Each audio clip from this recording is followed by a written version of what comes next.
Hello everyone, this is Group 12. Today, we are going to talk about yeast fermentation process and its application in liquor industry. Yeasts are the most important group of microorganisms contributing to liquor quality in solid-state fermentation process of liquor.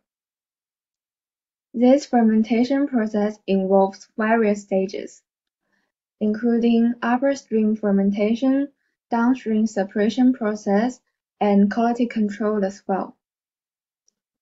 Throughout these stages, a diverse and complex community of yeast species emerges, each contributing to the quality and characteristics of the liquor. The fermentation of yeast using various plant carbohydrate sources is an ancient human technology that can be traced back to the Neolithic period. The number of strains of yeast are varied in different kinds of liquid production. Although the number of these is not strictly counted, the production of wine and beer is quite different. We then discover some fun facts of production of liquor by employing yeast.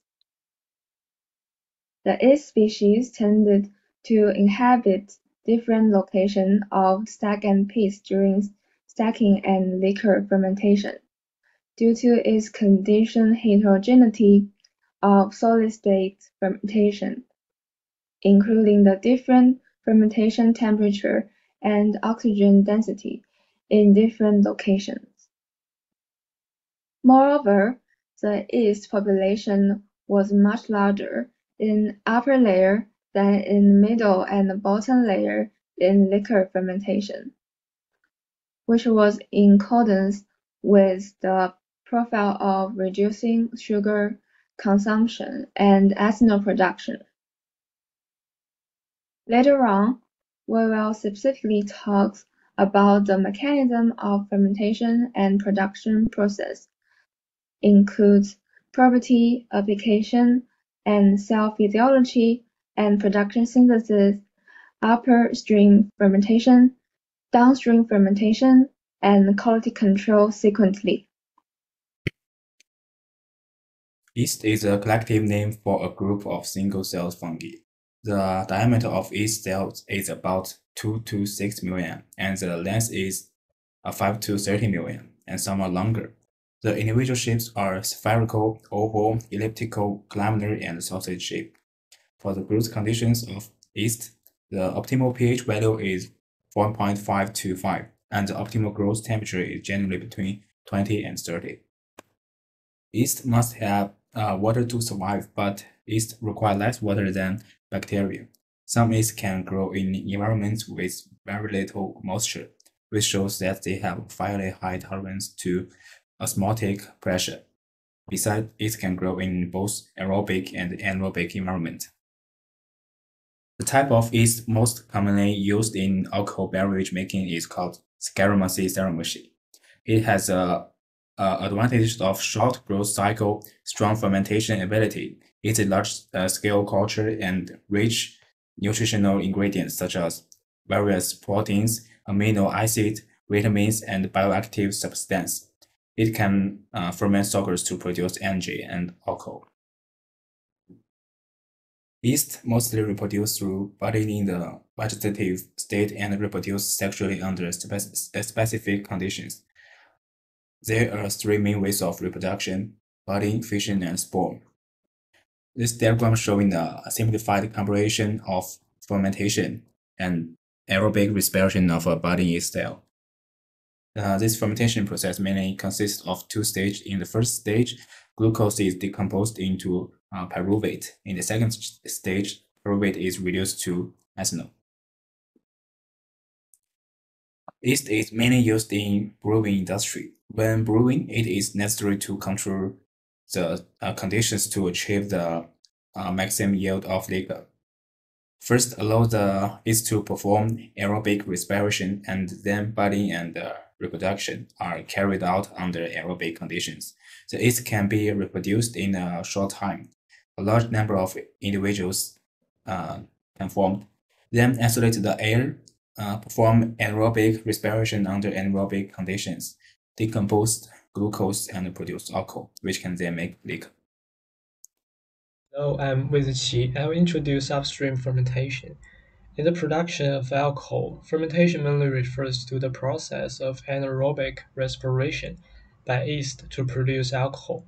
In simple terms, a juice consisting of enzymes and a variety of microorganisms is added to pre-treated grain, and the starch in the grain is broken down into glucose by the amylase, and the glucose is broken down into alcohol and carbon dioxide by the alkylase.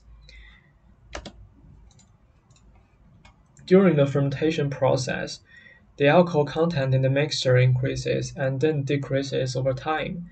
In the early stage, because there is oxygen in the reactor, the yeast can reproduce in large quantities and produce little alcohol. In the middle stage, the oxygen is consumed. The yeast, the yeast anaerobic respiration reaches its maximum, and the alcohol content increases rapidly.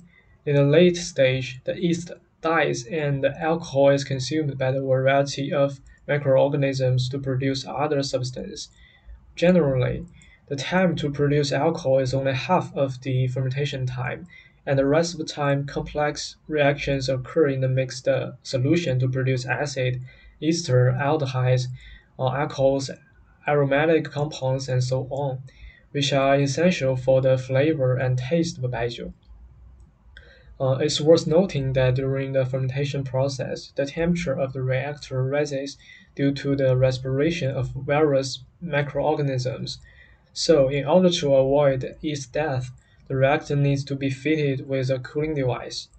For baijiu, fermentation is a very complex and enigmatic process.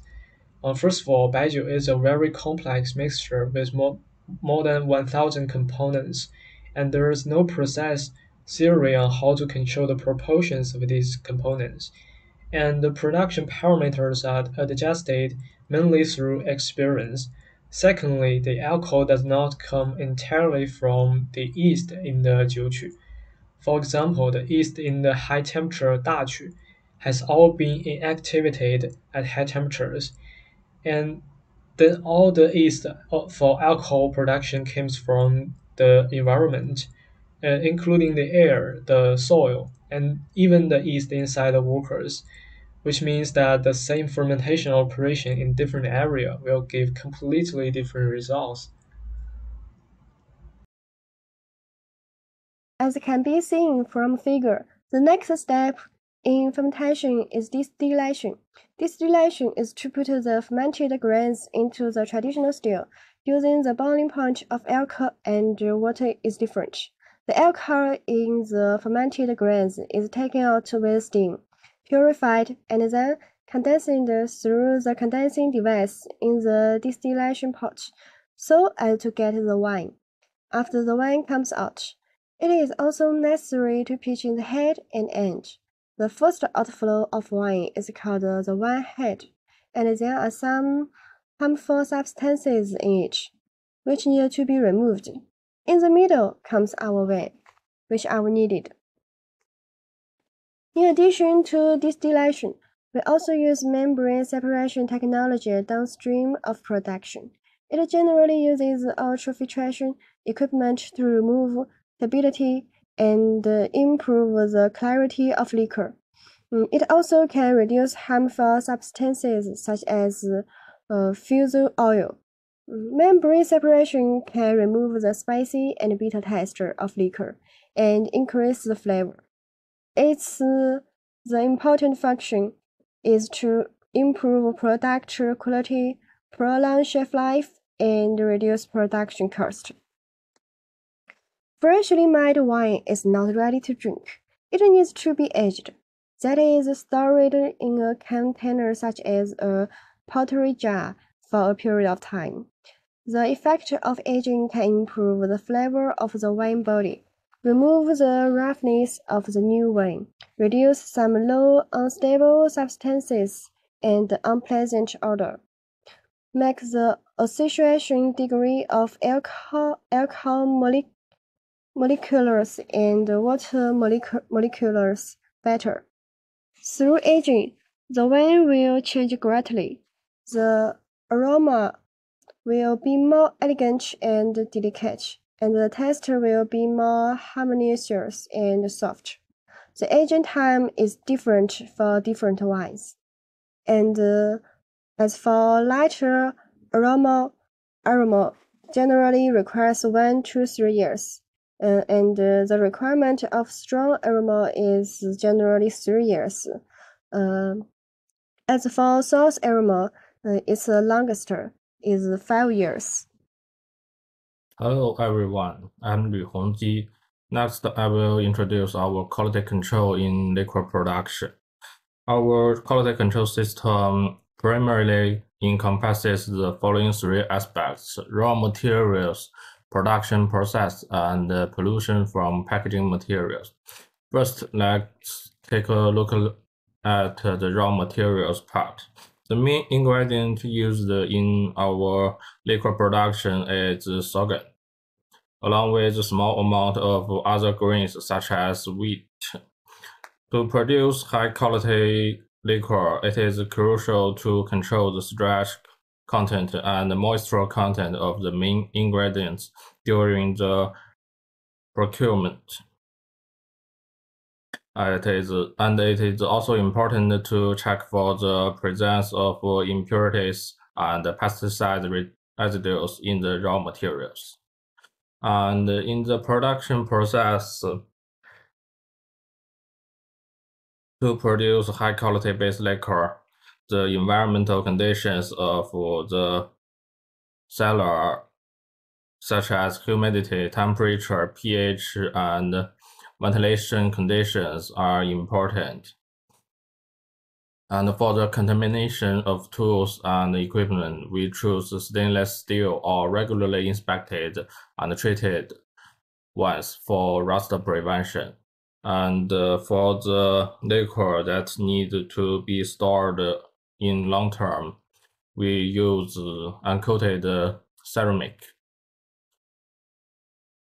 And during this period, regular sampling and testing to ensure that the fermentation process proceeds normally is important.